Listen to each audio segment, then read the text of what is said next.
Good evening, everyone. Thanks for watching.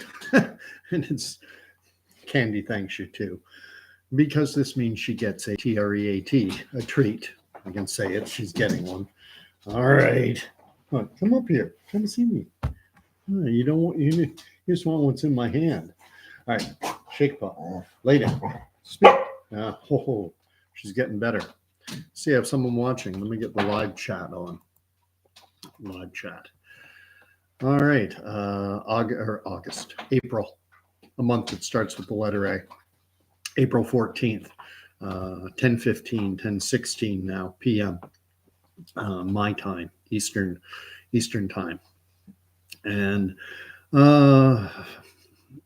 wanted to talk about something that happened a few days ago at work, a conversation I had. But before I do that, I want to kind of tie up the video that I did yesterday, talking about the situation.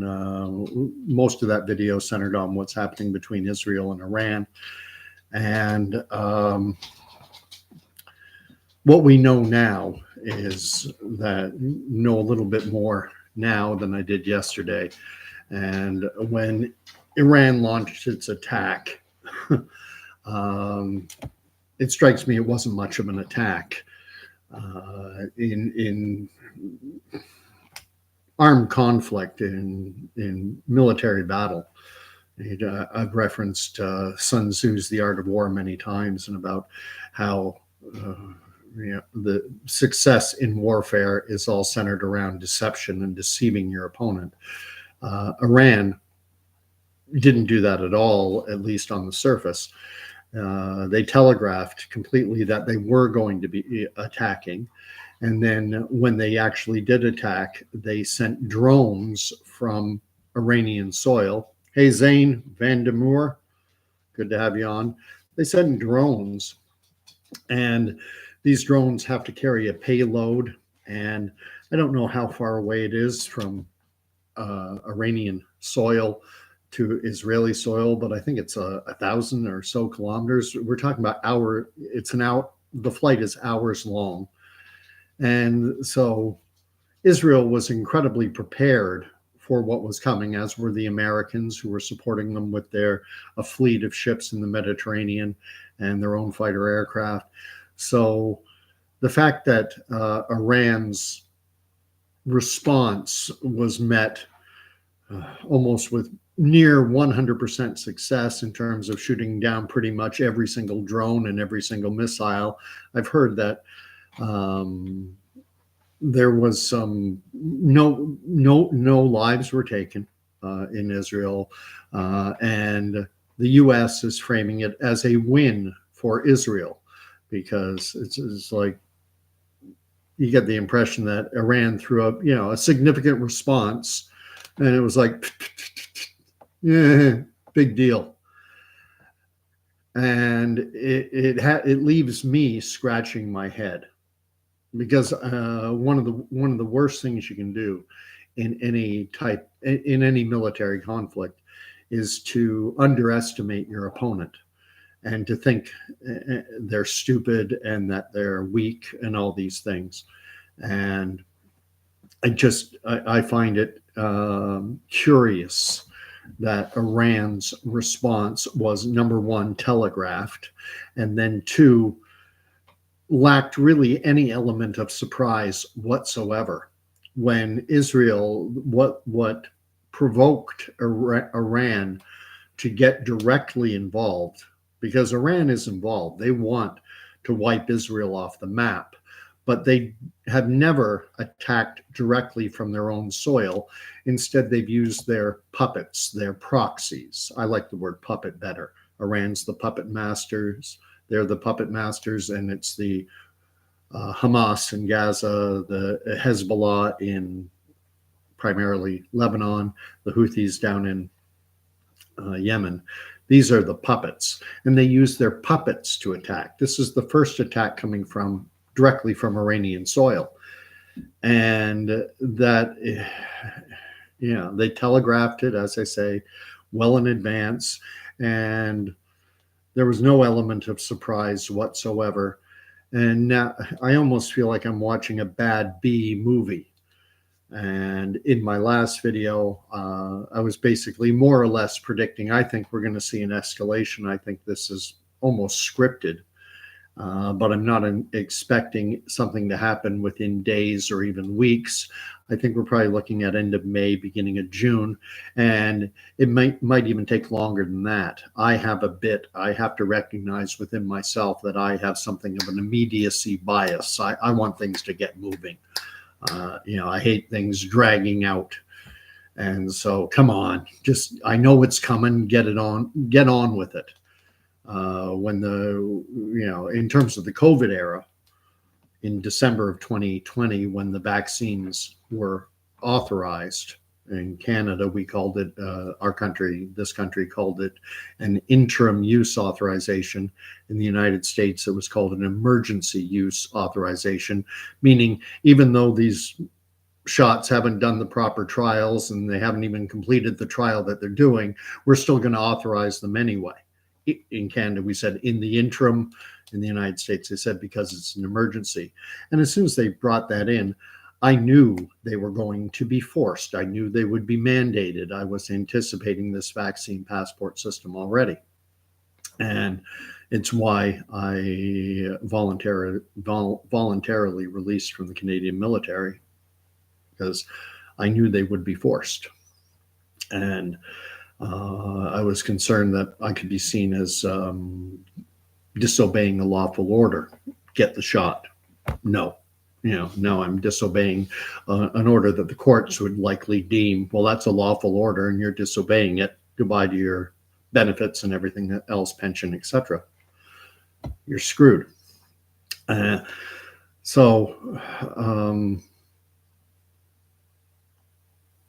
have this bias toward, come on, and things often take longer than I think they will. So take with a grain of salt my prediction that, end of May, beginning of June, that we'll see this escalation. I do think it is coming, but it might take longer. If it does happen by May, June, as I predicted, well, then I'll forget that caveat and say I predicted it. Yeah, right. Anyway.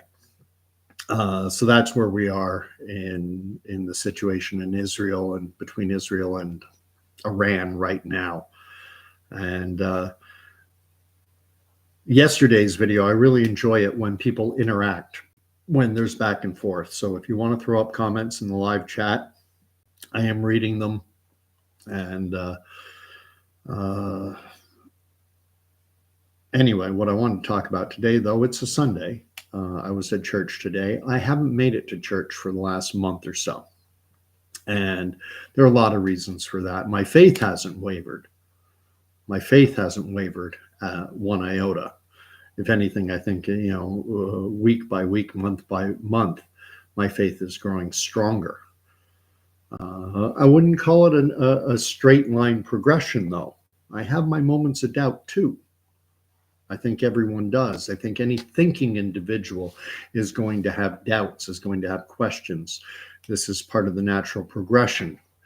And so I'll be growing in faith and then I'll hit down. But the general progression, I'm getting stronger and deeper into my faith day by day, week by week. And I had an interaction with a guy I work with. His name is Kevin. I won't say his last name for obvious reasons. Super nice guy. And we're having a little exchange, talking about I don't know what, something messed up at work. Imagine that. Oh, did you hear what happened? Da, da, da, da. And Kevin came out with that very familiar phrase that most use. And it was, oh, Jesus Christ.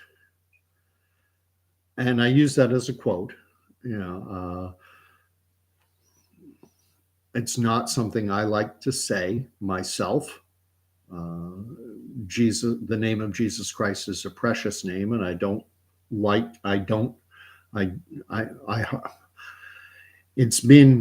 it's got to be 2-3 years since I have done that. I still did it on occasion before, and it was almost out of reflex because You're used to saying it.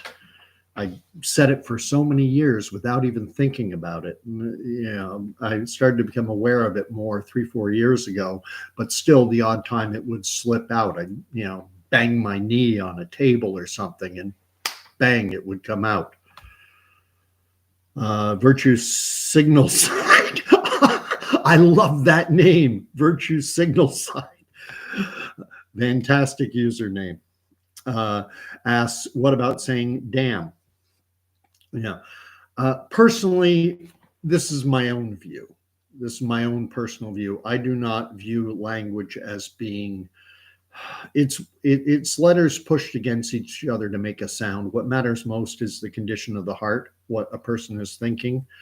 And so words like damn or even profanity doesn't bother me myself. I was in the Army. I mean, are you fucking kidding me? You heard it all the time on courses and, training exercises. It was de rigueur. And what matters most is the condition of the heart. I used to play basketball with a bunch of guys who were Christians when I wasn't. And when they missed a shot, they would often say fetch instead of the F-bomb. And I'm like, well, what's the difference? You're expressing the same sentiment. What you missed a shot, you're upset. So who cares? I mean, that's just my own personal view. But with that being said, I actually am trying to clean up my language and trying not to use profanity because simple fact of the matter is I have a reasonably decent vocabulary. And why offend? I know the words will be offensive to some, and why would I want to offend somebody? That's not being kind to utter words that some will find offensive. But anyway, just going to catch up.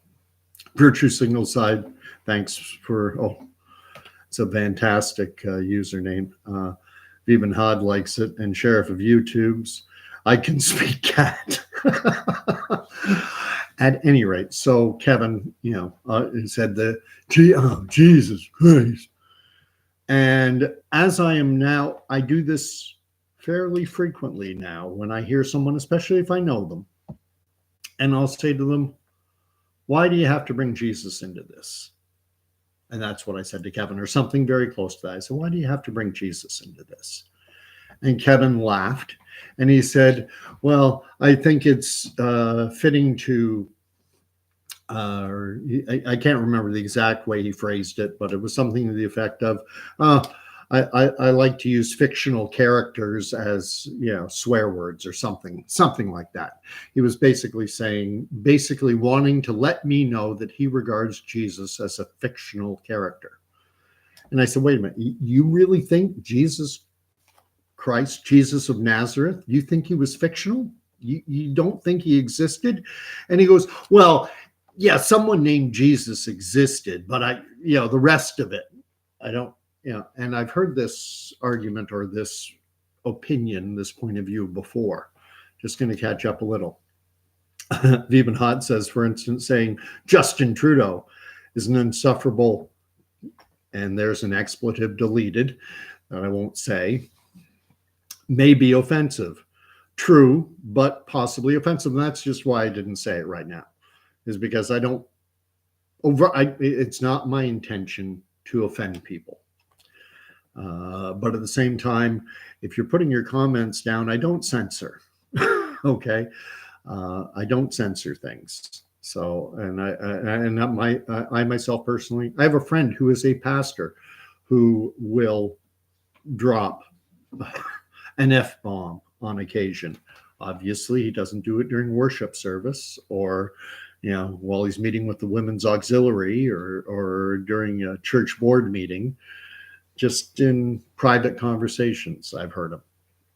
And it's always in context. But at any rate, it struck me, the unfortunate thing is we're working. So there isn't time to have an in-depth, deep conversation about who Jesus was. And it struck me, and this is something I do. when I have conversations like this, I ruminate over them. I think about them. I, play out things in my mind, the give and take, the back and forth. I think it's a common thing. Yeah, but when you have these type of interactions, usually we think of the best comebacks half an hour, a day after. It's always too late. So, but we didn't have time to get into it. All I said to him is, I said, "Oh, Jesus existed," and I was able to touch on briefly the fact that, I said, "Look at what year we're in. We're in the year 2024. 2024 years after what? After the roughly guesstimated birth of Jesus Christ. We date our calendar. The calendar used in pretty much every part of the world is based on when it is reckoned that Jesus was born. They didn't have computer, birth records back then. We don't know exactly the date. The dating system, actually, there is no year zero. There's 1 BC and then 1 AD. There's no 0 year. We don't know exactly when Jesus was born. But I have come across this argument before that, okay, a man named Jesus existed, but everything else is, it's myth, it's legend, it's fabrication. And it's a question I don't think it's confronted enough. I don't, there's within, it's a Greek word, apologetics, apologesia or something like that. But this word apologetics actually means to make a defense. Most tend to think of apologetics, if you offer an apology, that you're saying you're sorry, making excuses. Actually, apologetics at its root means to make a defense of. And so Christian apologetics are individuals who defend the Christian faith. They're an apologist. They study apologetics. And I consider myself something of a Christian apologist, although not a very good one. Bebenhot had something, but pulled it back for whatever reason. That's all fine. Virtue Signal Side says, I'm struggling with my faith at this time. Excellent. Personally, I don't see anything. We're supposed to struggle with our faith. If you go into Genesis, and I don't know what chapter, I'm really bad in that. Sometimes I can't even remember what book of the Bible, let alone chapter and verse. But at least in this case, I know it is in Genesis. And Jacob, there was Abraham. Abraham gave birth to Isaac. Isaac gave birth to Jacob. And Jacob wrestled all night with God, with an angel, with an angel of the Lord. They wrestled all night, and Jacob refused to submit. And so the angel asked to be released, and Jacob said he would not release the angel until the angel gave him a blessing. And Jacob, they wrestled all night. Jacob had a dislocated hip. And so the blessing that Jacob received was that the name that he was given was the name Israel. And Israel means to struggle with God. So there's struggling with your faith is not a bad thing, is what I will say. Struggling with your faith is a good thing. But in terms of this argument about, well, there was a guy named Jesus, okay, fair enough, but everything else is myth and legend and fabrication. And that is seen by many who have never picked up the Bible as a smart answer. And people, we like to appear smart. We want to have the smart answer. And this is something that's put out, I've referenced on my channel before. I used to be, and I still am, a great fan of George Carlin, the old comedian. Hilarious guy. And George Carlin was a professing atheist. Then there's Bill Maher, another very intelligent individual, not an idiot, not stupid, and who regards, it's the old argument of the invisible man in the sky. And the difficulty, I used to laugh at it, and I still do find humor in their comedic routines, but they take a very superficial look at scripture, at faith. And there's a lot, you can't just look at the surface. There's depth here.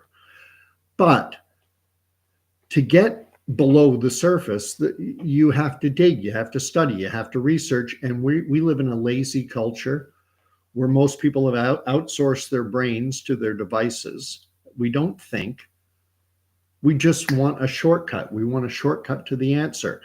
And you have guys like George Carlin or Dawkins or these other, or a guy by the name of Fry, and they have their videos out on YouTube and TikTok and Facebook and all the social media platforms. You get these nice little 2-minute videos, and they make it seem very smart. And very, you're such a wise person if you espouse this agnostic, atheistic worldview. Before I go on, let me read what Virtue Signal Side said. I appreciate your feedback, man. I just see corruption everywhere now, and am concerned that the Bible too has been defiled over the years. So my trust has waned. I'll have a lot of the same questions that you do. Within Christianity, there's a tendency for those outside of the faith to look at Christianity and they want to say, what do Christians believe?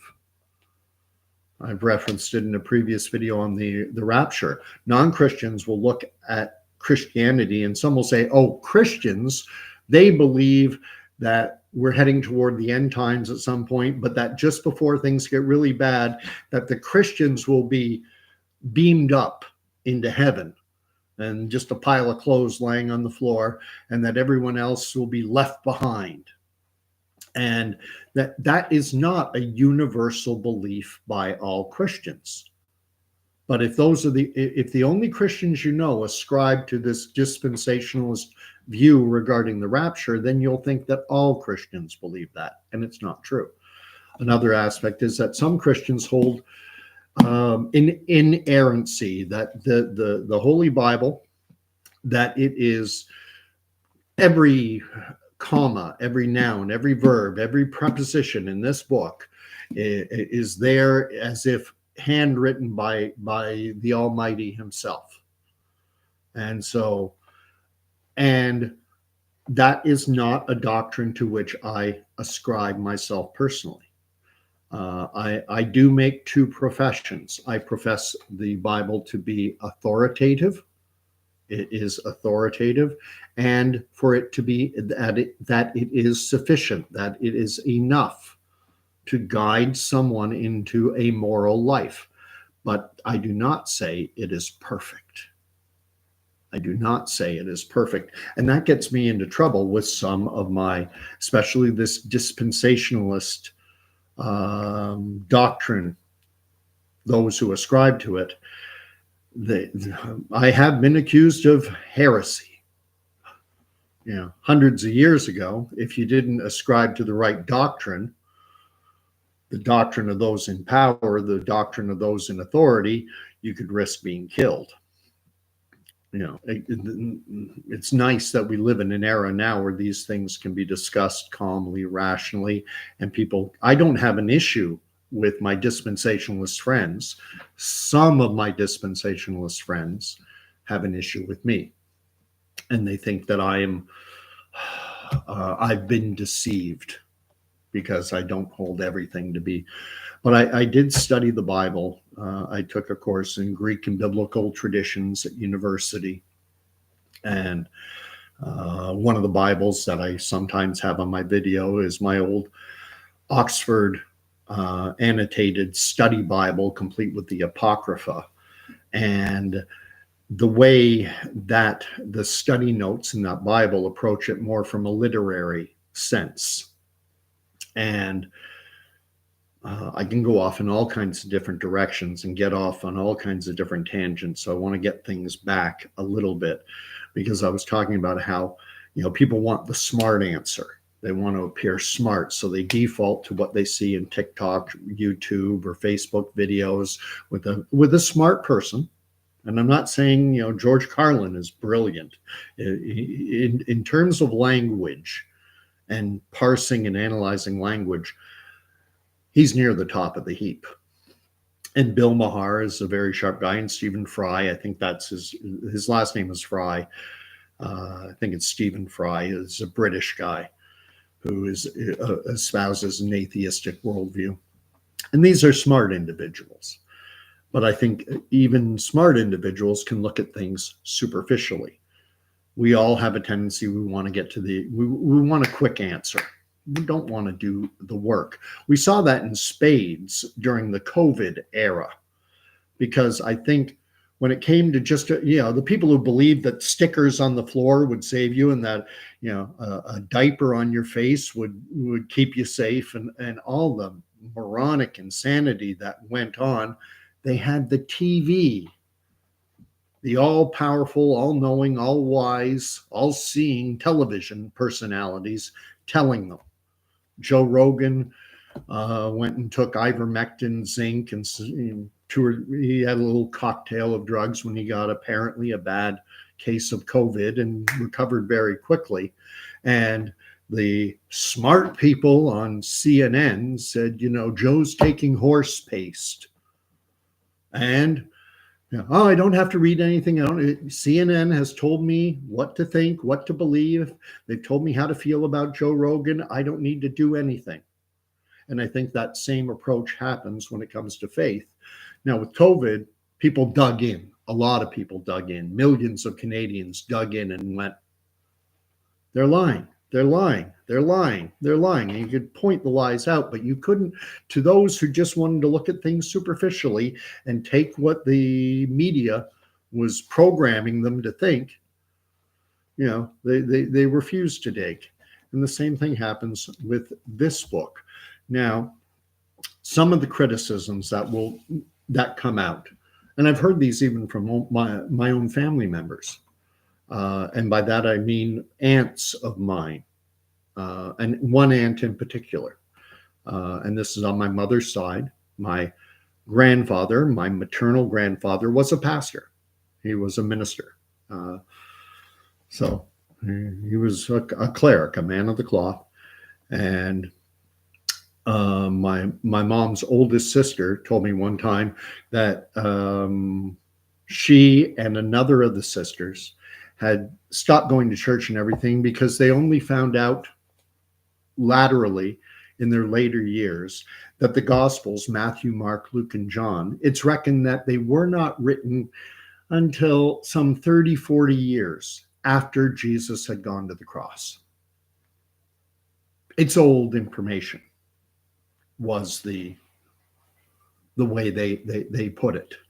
And this lends plausibility to this notion that it's all myth, legend, and that there are a lot of fabrications.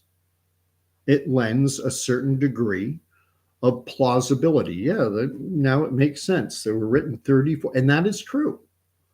They were written. It's not known exactly. The difficulty is that we don't have the original copies. We have copies of copies, and maybe copies of copies of copies, because they were writing on paper, and paper is, subject to decay. So things would be copied over time. And it's reckoned that the oldest of the Gospels is the Gospel of Mark. And the first three Gospels, Matthew, Mark, Luke, are referred to as the synoptic Gospels. They tend to be more, I don't know the best way to describe the word synoptic. I don't know the word well enough myself, but the way I've had it explained to me, and that's all I can share out, is that they're more or less, they try to give a chronological, more factual, more historical type gospel story. Whereas John is far more poetic,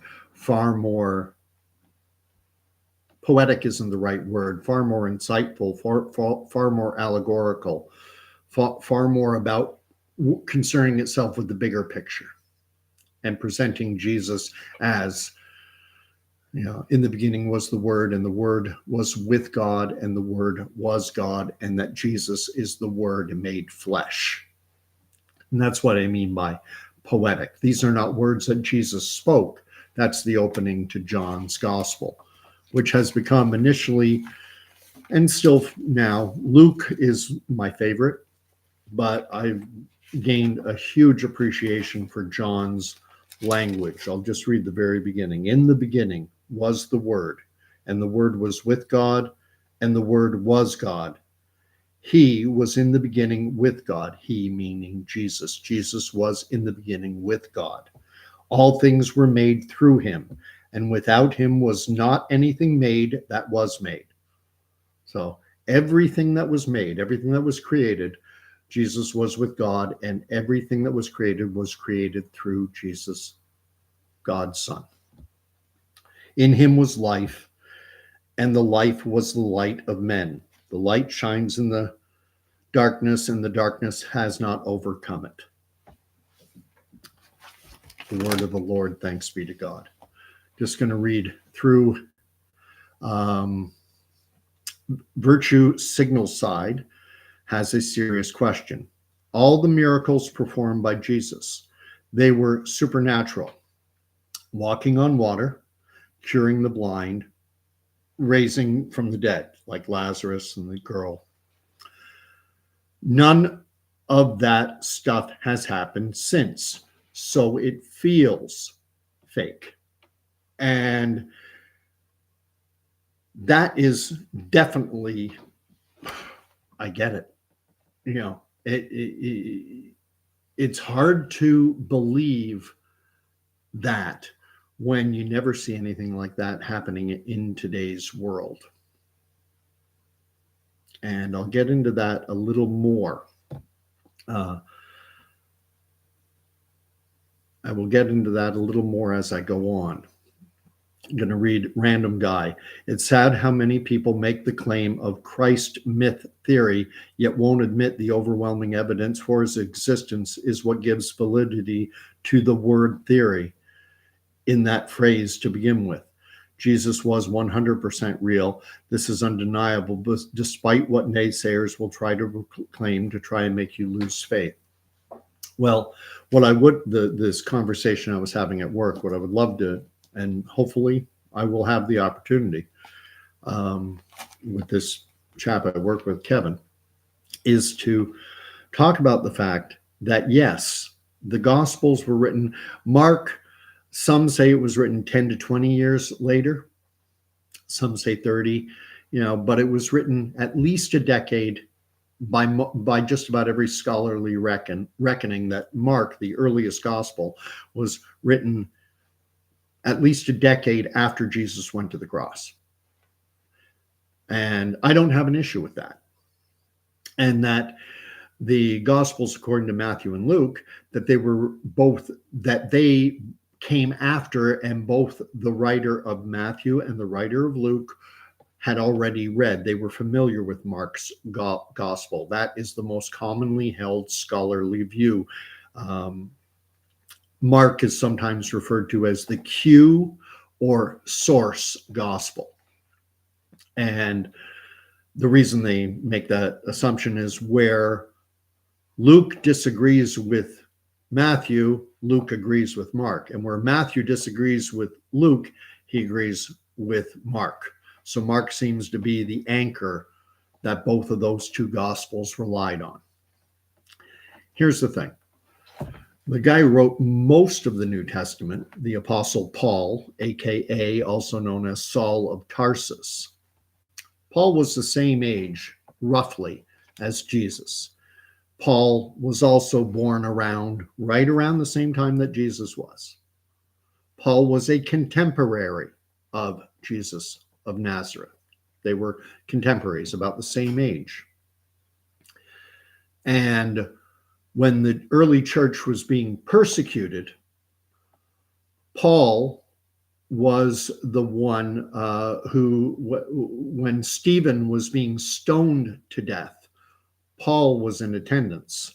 And Paul said, everyone took off their jackets, they took off their coats or their cloaks, and they went to stone Stephen. And Paul said, don't worry, go ahead, kill him. I'll watch your stuff. I got your back. He was consenting to it. And we get that story from the Acts of the Apostles, which is also written by Luke. Luke is said to have been a Gentile convert of Paul's. Paul converted Luke to Christianity. And they were in Jerusalem with Jesus's disciples, with Peter, with Simon, also known as Peter, with Bartholomew, with Thomas, with Judas Iscariot. They were with the 12, and they were listening. And it must be noted that Jesus's disciples were overwhelmingly fishermen. It says in the Gospels that the Pharisees and the Sadducees and the religious leaders knew that Jesus's followers were not educated men. And so Luke, sometimes referred to as the physician, was an educated man, a Gentile. By just about everyone figures he was a Gentile. He was not Jewish. Only 2 books in the Bible that were not written by Jews are Luke and Acts of the Apostles, both written by the same author, both attributed to this individual named Luke. I'm going to catch up. In follow-up to his comment that Jesus was 100% real, Random Guy says, use outside sources during that same time era, that is historical evidence outside the Bible, such as the works of Josephus Flavius or Josephus. We also have archaeological engravings in stone with Jesus's name. The difficulty is Jesus, the name Jesus, Yeshua, which is most commonly rendered into English as Joshua, Yeshua, was not an uncommon name. It was not an uncommon name. And so, but the point I get at is that Paul and Luke and the writers of the Gospels were in and around, were interacting, were face to face with the disciples who actually had been eyewitnesses to everything that Jesus said and did.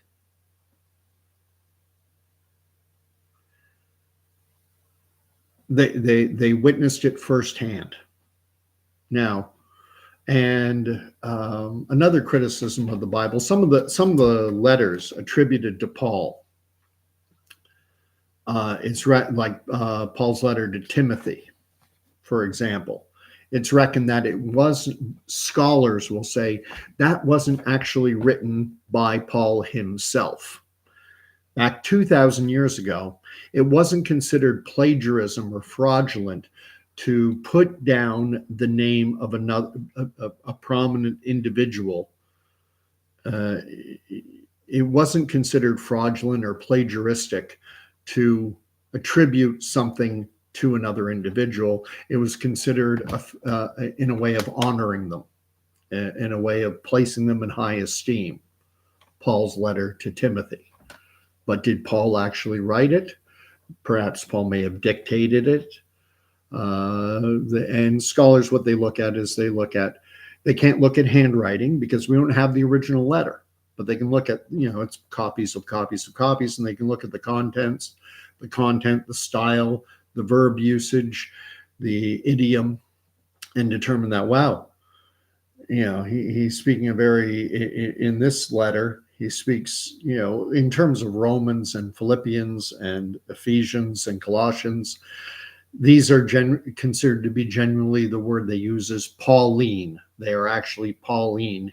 He's the one who put pen to paper or quill to papyrus. Paul was actually physically writing the letters. Others, they say, maybe not. And the difficulty is, is your faith in, this is evidence of Jesus Christ. but my faith is in Christ. My faith is in Jesus Christ. Based on this, but my faith is not in this, but it's in Christ. It's a bit of a distinction. But I want to get back. Virtue Signal Side makes a very valid point that we don't see these types of miraculous events anymore. And this is something I've wondered about, because we look back, if we go back into the 1800s, 1700s, 1600s, people were what we do now is we attribute bygone beliefs and we say, well, they were superstitious. They were uninformed, uneducated, superstitious beliefs that people had back in the 1600s, 1700s, even the 1800s. But something has happened in this world since the 1900s. We no longer live the way they were living in Jesus's time. And what I would submit to you is that if you took someone from Galilee, from Nazareth, from Jerusalem, if you took someone from that world 2,000 years ago and transported them and put them into the late 1700s, the early 1800s, the world would not seem that different to them. Agriculture would be still much the same. Family farms. There'd be a few new inventions, the loom, maybe the spinning wheel, but it would still be, most people, simple people would be making their own clothing within their house. And, it would be a simple mechanical device like a spinning wheel or a loom that they might have in their home, but not everyone would have that. They would still know how to, the skills that someone would have had back in Jesus's time, knowing how to till the ground, knowing how to harvest a crop, would still be applicable 1800 years later. But now we live in this modern era. And we know, I'm sure you've heard of the pineal gland. There's a gland pretty much right here that is pretty much dead in modern humanity. It's been shrunk. The pineal gland in previous cultures would have been far larger, and we would have seen things far differently.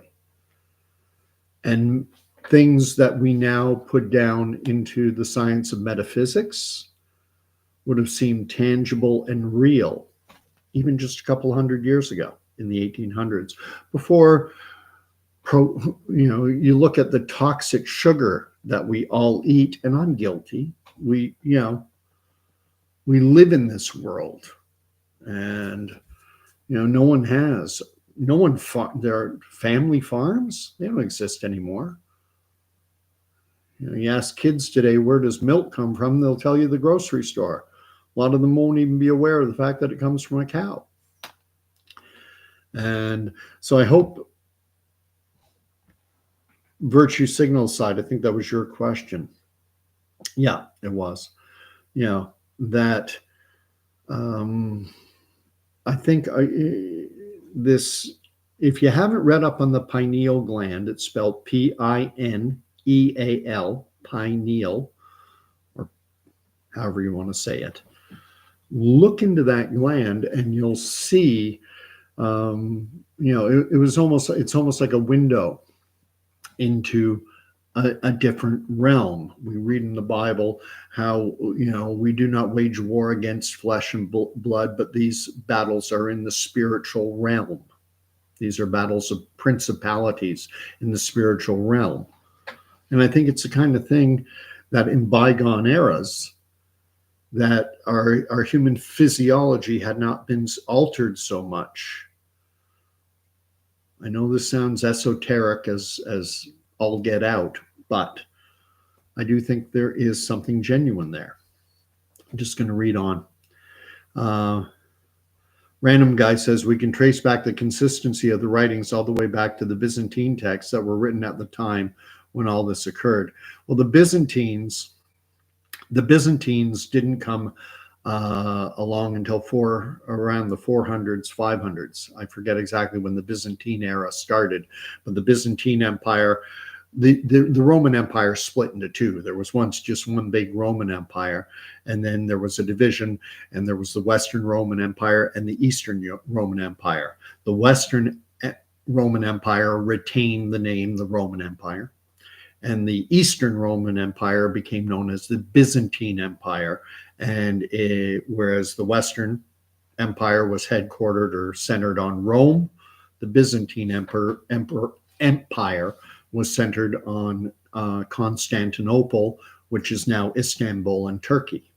And it's from this division, this schism, that we get the Eastern Orthodox, the Russian Orthodox. Some just refer to it as the Orthodox or Eastern Orthodox. That's the old Byzantines. But that, we're talking hundreds of years after Jesus.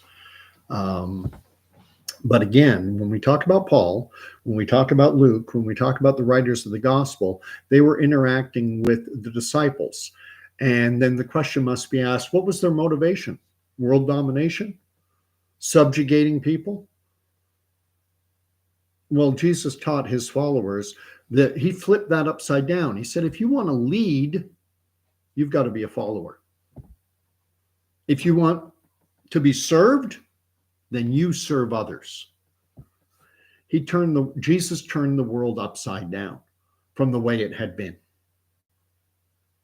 The way the world had been is when Rome organized the Christian faith in around, I think it's around 385 AD. So we're talking 4th century. We're talking nearly, 350 or so years after Jesus went to the cross. The Rome, which had been killing Peter, killing Paul, killing the disciples, killing the Jesus's followers, persecuting them. It's reckoned in the tens of thousands of martyrs went to their death. And then Rome, I've often said, Rome basically said, we can't beat them, let's join them, let's take it over. And they took over the Christian faith and they structured it. And they gave it a Roman structure, not a Christian structure. That would be my argument. It's not a Christian structure. They gave it a Roman structure. The old Roman religion with their pantheon of, and I mix up sometimes the Greek and the Roman gods. They're basically one and the same, but the names are different. They have Ares and Mars as the god of war. And I can't remember if Mars is Roman or if Ares is Roman, but whatever. You had Zeus, Eris, Aphrodite, you have all these gods. And each god had their responsibility. The god of war, Eris or Mars. Hermes, the god of communication. Zeus, the kind of the supreme god. Neptune, god of the sea, or Poseidon.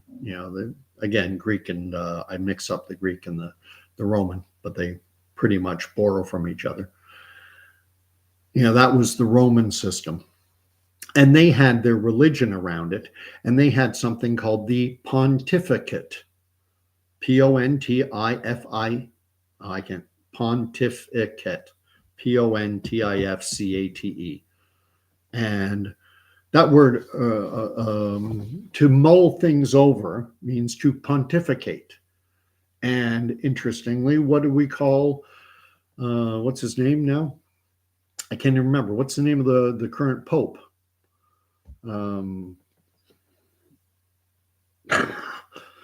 Anyway, the Pope is referred to as the pontiff at times. The pontiff made an address in Rome. Sometimes they'll say the Pope, sometimes they'll say the pontiff. They're borrowing this old term from pagan times in Rome. I got to catch up.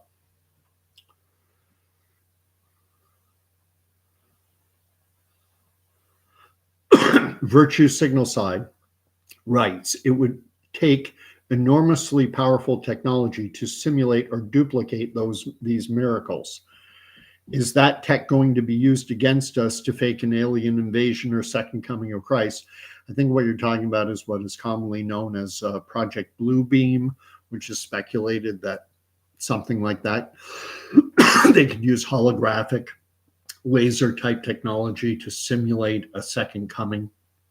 I think in today's world, we have to have our wits about us, because the degree to which the amount of deception in today's world is unbelievable. You can't trust right now.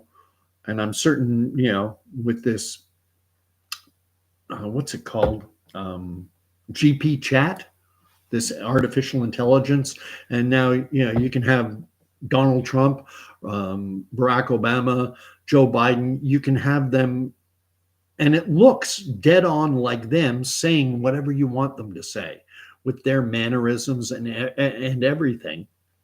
And no one will ever do it. Well, maybe they would. I don't know. I mean, I don't imagine the technology, it's probably really no cost to it once the programming is written, once the AI exists, they can apply it in any way they want. And they could take my video and have me saying whatever they wanted. Anyway, Johnny Appleseed writes, Gutenberg Press. I forget when the Gutenberg Press, I think we're talking 12, 13, 1400, in and around there. When we're talking about Gutenberg Press, like we're a long way from the source. Johnny Appleseed says regulates melatonin. I think he's talking about the pineal gland. And melatonin, as I understand it, that's helps you dream. Are dreams real? Are the dreams that you have real? There's another interesting topic. Are ideas and dreams real? And I will say, yes, they are. They are real. They are real. I think when we look at Moses, when he encountered the burning bush on Mount Horeb, Mount Sinai, whatever name you want to put on it, on the mountain of God, you had God manifesting himself to Moses by touching the physical world, but without impacting it. Because the bush was on fire, but it was not consumed. And that's kind of like the representation of a dream. It touches the real world, but at the same time, it doesn't enter into the real world.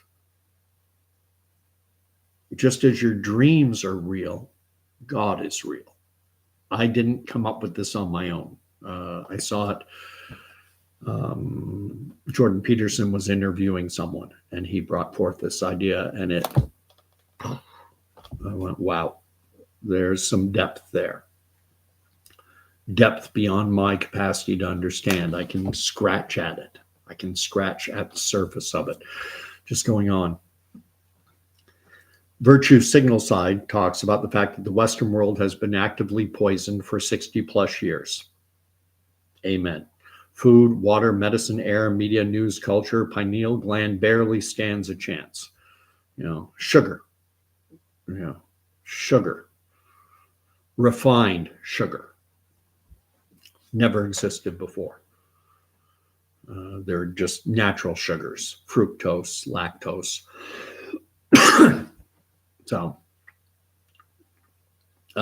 Random Guy says the Byzantine texts match the Syriac texts, the Aramaic texts, the Hebrew texts. These were the Greek writings before the Byzantine Empire, existed before, according to historical dating reference. That was one amazing thing that came out of the Dead Sea Scrolls, which were found, I think it's Qumran, where they found the Dead Sea Scrolls, which were written which were dated from in and around, right in and around the time of Christ. Many believe that they were part of the library of a group of individuals called the Essenes, who were considered something of a zealous sect of Judaism. And what they found is that when they look at these texts from 2,000 years ago, roughly, that these texts, and they look at a book like Daniel, and then they compare it with what we have now from Daniel, which was based on much later transcriptions, and they match up. They match up. There's no, the content is the same, despite the fact that, and that it lends credibility to the reliability of the Bible. It shows, being a scribe was a highly regarded profession for many years before the Gutenberg press, before movable type. Being a scribe, being able to read and write, and to, Bibles were copied out by hand. The Jewish people, it was done on scrolls. Quite often the scroll, it could be paper, it could also be vellum, or kind of a leather. And they found that the content of the Dead Sea Scrolls predated by 300-400 years many of the other, what we read in our Bible now typically was based on copies that were from AD 300, 400. And they found out, here we got a copy of the same book that's, from right around year 0, which doesn't exist, but right around the date when Christ was born. And they match. The content is the same. Going to catch up. Random guide. The Byzantine texts match. Okay, well, I read that already. Johnny Appleseed. What do you define as a Christian structure? There's a loaded question. I was talking about the fact that I don't consider Rome to have, I consider Rome to have established Roman structure. They took their pontificate, which was headed by the Pontificate Maximus, and they said, okay, now we're going to have a pope, a pontiff. And then we'll have the College of Cardinals. And then under the cardinals, we'll have the bishops. Then under the bishops, we'll have deacons. Then under the deacons, we'll have the brotherly and sisterly orders. And they set up a pyramidal, typical Roman structure. What would be a Christian structure? I don't think we've ever seen one. And that would be where the leaders are serving.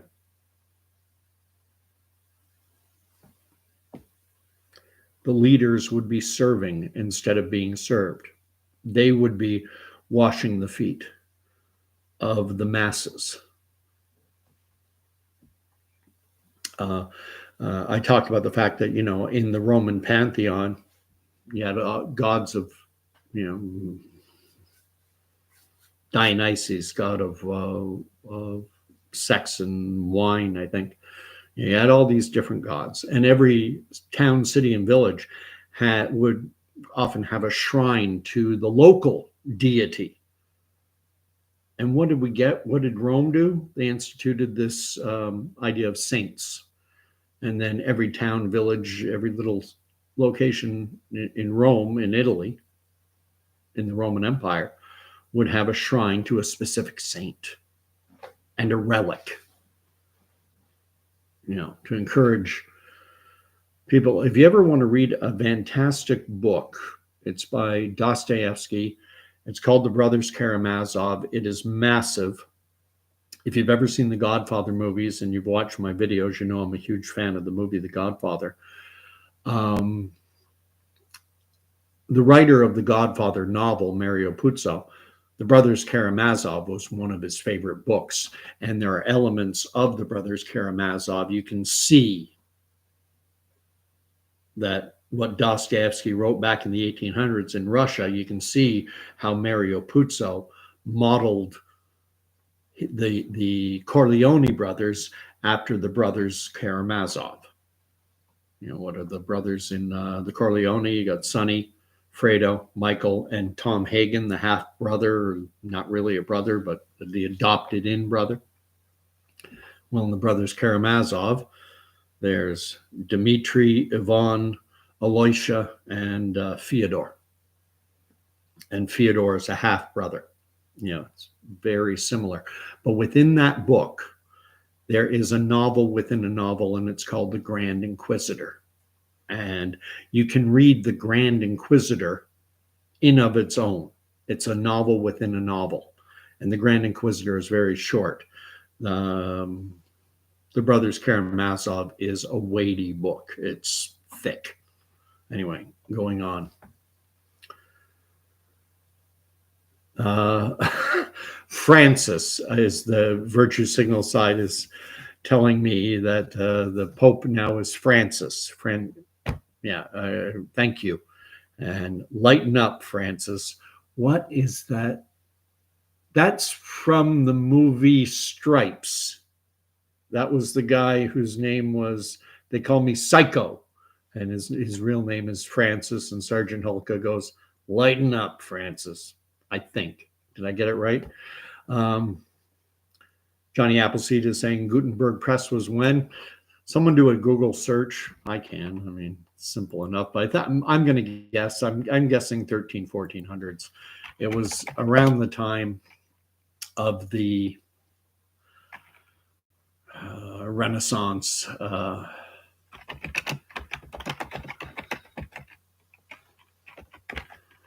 When was the Gutenberg Press invented? 1440. So I wasn't horribly off. And Viben Hot says Stripes LOL. That's my age, 58 this year. So yeah, that movie came out right around 1980. I would have been 14 or so, 14, 15. Random guy says this is different from the Alexandrian texts, another area of altered Greek writing that's referenced in the New Testament.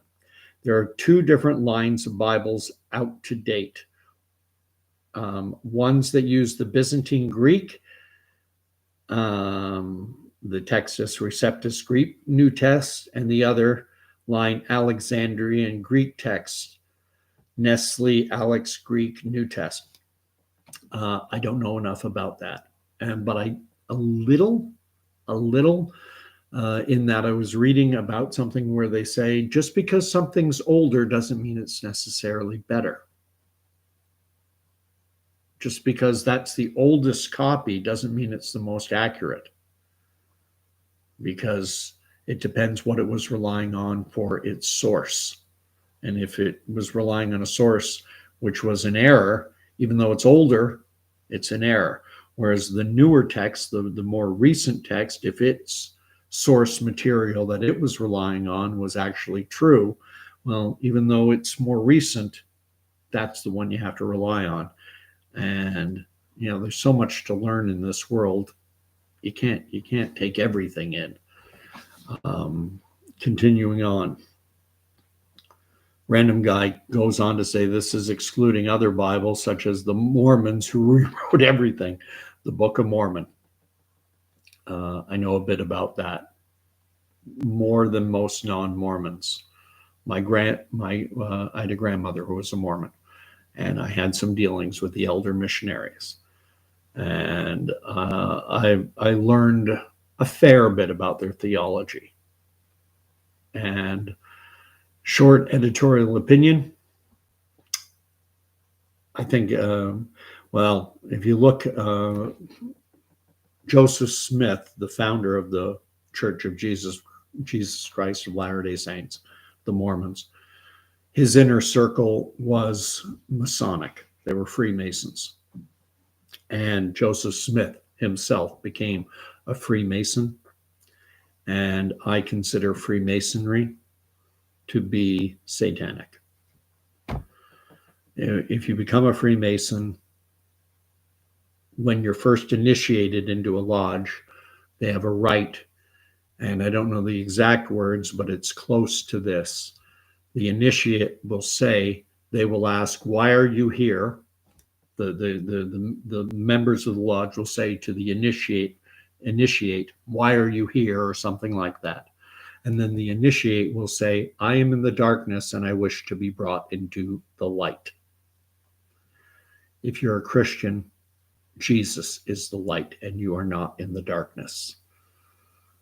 And there are churches, sadly, that don't call this out.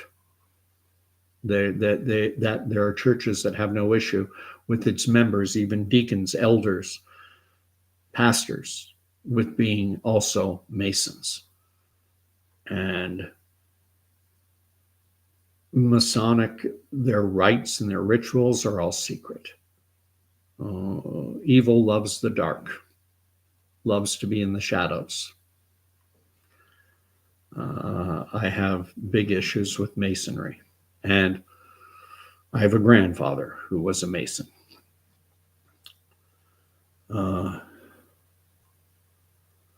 Viven Hot is, you broke my heart, Fredo. That's the line from Godfather 2, I believe, in Cuba at the New Year's Day celebration. Viven Hot, Sergeant Hulka. Oh, yeah. And Virtue, so I got it right with respect to that old Stripes. Take it easy, Francis, or whatever the line was. Random guy. That is what Byzantine defenders say to the Alexandrian defenders. The Byzantine texts match up some 98%, and the Alexandrian texts match up less than 10%, but the oldest surviving texts we have to date are the Alexandrian texts, but they are not reliable because they're often incomplete and have only less than 10% are consistent with one another. So this is why you have heard that. Like I say, it's one of those things, random guy, that I've meant to dive more into, but it's deep to get into that. I mean, ultimately, did Jesus live? Yes. I don't think there's any dispute, Alexandrian or Byzantine. Jesus lived. Jesus went to the cross. Jesus rose on the third day. Yeah. I know that the Eastern Rite churches, the Eastern Orthodox churches, their celebration of Jesus's death and resurrection is coming up. I think it's on May 5th. You know, personally, next week is April 22nd. And that is when Jews around the world will be celebrating the Passover, which is the remembering when they were led out of bondage in Egypt, with God using Moses to humble Pharaoh and the Egyptians. And, you know, if you don't know the Jewish history of the Passover, I mean, we talk about Abraham's sacrificing Isaac as a substitutionary sacrifice, and that, you know, the ram that was found as the substitutionary sacrifice for Isaac. We talk about that ram as having been a foreshadowing of Jesus's coming. Well, in the Exodus, when the Jewish people left Goshen, when they left Egypt, the angel of death came and killed all the firstborn of Egypt. But the blood of a lamb on the doorposts and the lintel of a house meant that the angel of death passed over that house. The blood of the lamb gave life. And that's what Jews celebrate during Passover. And what do Christians celebrate? When we celebrate Jesus' death and resurrection, we celebrate the fact that now we are washed in the blood of the Lamb. And because of that, we have life everlasting. Death passes us over. I did a video a while ago why I prefer calling the celebration or commemoration of Jesus's death and resurrection. To me, the proper term is Passover. It's not Easter. Easter is Eostre, who's a Germanic goddess of fertility, and Ishtar, kind of the two mashed together by Rome, wanting to sell their new Roman religion. And I do have huge issues with Rome, not with Roman Catholics per se, but with the institution. But then I have to acknowledge every church is flawed. Every church is broken. There's no perfect church because they're human institutions. Anyway, I gotta wrap this up. Random guy part, okay, and Even Hot. What's the verdict? What's the verdict on what? Is that a line from a movie? Random guy says, with respect to this whole Byzantine Alexandrian text and controversy, that it is a rabbit hole for sure. Many lies from defenders of both sides to sift your way through. And at some point, I will get to it. But I'm going to end it there. Thank you very much. I enjoyed this. Faith is one, I can't talk enough Bible. I can't talk enough Bible. We live in a world now that's gone upside down. We look at what happened during the COVID era, and this, we just default and don't want to dig and don't want to read. And that's what most of the population did. They just went with what the talking heads said on TV. And so they followed the stickers on the floor, and they stopped meeting with people and, hunkered in their bunkers and stuck masks on their face and got injected 5, 6, 7, 8 times. And, how did we get into a world where that could happen? And I think a big part of the reason we've gotten to that world is that we've exchanged the truth for a lie. We've become gods in our own eyes. We think we're all that in a bag of chips. We think we know everything. We think that the creation is bigger than the creator. And, this is why, we can't tell the difference between a boy and a girl anymore in our culture. The broader culture cannot tell the difference between a guy and a girl. And many people just go along with this nonsense because the TV tells them to. And this book, you've been programmed to believe that this book has nothing to say. It's a bunch of superstition. The same way you were programmed to believe that COVID was the most, that it was the bubonic plague that was going to kill everybody. The same liars that lied about COVID, that lie about gender, that lied about the war, the invisible weapons of mass destruction, that lied about everything that went on in 9/11. They lied, they lie, they lie. Well, the lie they say is this book, don't pay any attention to it. It's myth. It's fiction. It has no bearing. It won't help you at all. You're an ignorant fool if you rely on this book. Why didn't you listen to them on COVID? Why didn't you believe in Iraq's invisible weapons of mass destruction? Get into this book. Random guy says, fact, Jesus is real. You're welcome, Virtue Signal Side, and thank you, especially for your username. That's priceless. And